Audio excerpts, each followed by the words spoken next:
कारी साहब जो बड़ी मुबारक के साथ आका नामदार हज़रत मोहम्मद मुस्तफ़ा सल्लल्लाहु अलैहि वसल्लम की बारगाह में अपनी अकीदतों के फूल निछावर कर रहे थे।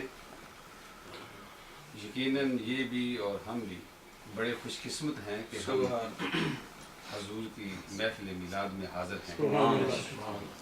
और ये यंग लड़के जितने हैं इतनी मोहब्बत के साथ इतने ज़ौक़ के साथ हजूर की बारगाह में नजराना पेश करते हैं। तो ये यकीनन इसी चीज़ का असर है कि इनके घरों में भी हजूर सल्लल्लाहु अलैहि वसल्लम की महफिलें जो हैं वो सजती हैं और सजती रहें। तो हिंदुस्तान के एक बड़े बुज़ुर्ग अपना वाक़या ख़ुद बयान फरमाते हैं कि मैं हज के दिनों में हज के लिए गया, तो हम जिस होटल में ठहरे हुए थे वहाँ चंद दोस्तों ने खाना खाया, दस्तरखान बिछाया और हमने होटल की खिड़की से वो दस्तरखान पे जो कुछ बच गया था वो हमने ऊपर से ही खिड़की से नीचे गिरा दिया। तो वो बुज़ुर्ग कहते हैं कि थोड़ी देर के बाद मैं किसी ज़रूरत के लिए उस खिड़की से मैंने बाहर झांका तो मैंने देखा कि एक छोटा बच्चा वो जो हड्डियां हमने फेंकी थी या छोटे छोटे टुकड़े रोटी के फेंके थे वो वहाँ से उठा के खा रहा है। वो कहते हैं मेरे दिल पे बड़ी ये बात गिरा गुजरी और मैं फ़ौरन नीचे आया और मैं उस बच्चे के पास आया और उसने कहा कि तू ये हड्डियाँ क्यों खा रहा है? तो उसने कहा कि मैं कई दिनों से भूखा हूँ। वो कहते हैं कि मैं उसे लेके होटल पे गया, वहाँ उसको मैंने बड़ा अच्छा खाना खिलाया और मैंने उसका अहवाल पूछा कि भाई तुम्हारे माँ बाप नहीं हैं? उसने कहा मेरे माँ है, मेरा बाप फौत हो चुका है। कहा कितने बच्चे आपके, बहन भाई कितने हैं? उसने कहा हम इतने बहन भाई हैं। तो उसने कहा कि अगर मैं तुम्हें अपने साथ हिंदुस्तान ले चलूँ तो क्या तुम मेरे साथ हिंदुस्तान जाना चाहोगे? उसने बच्चे ने कहा कि मैं ये बात अपनी माँ से पूछ के फिर आपको बताऊँगा।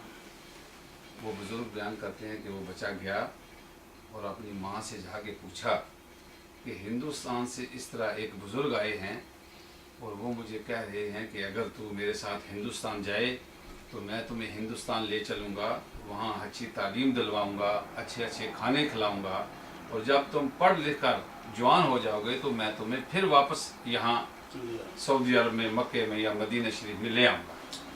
तो माँ चूँकि पहले ही बोझ तले थी तो उसने बड़ी खुशी से उस बच्चे को इजाज़त दे दी कि तुम जा सकते। वो बच्चा आया, वो बुज़ुर्ग फरमाते हैं कि वो बच्चा मेरे पास आया, मैंने उसको कहा, उसने वो भी मुझसे सवाल करता रहा कि हिंदुस्तान में क्या क्या मिलता है, मैं भी उसको बताता रहा।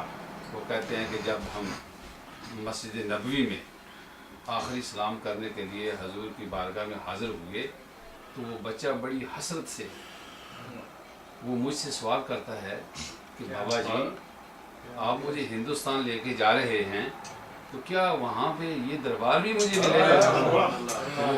वो बुजुर्ग कहते हैं कि मेरी चीखें निकल गई।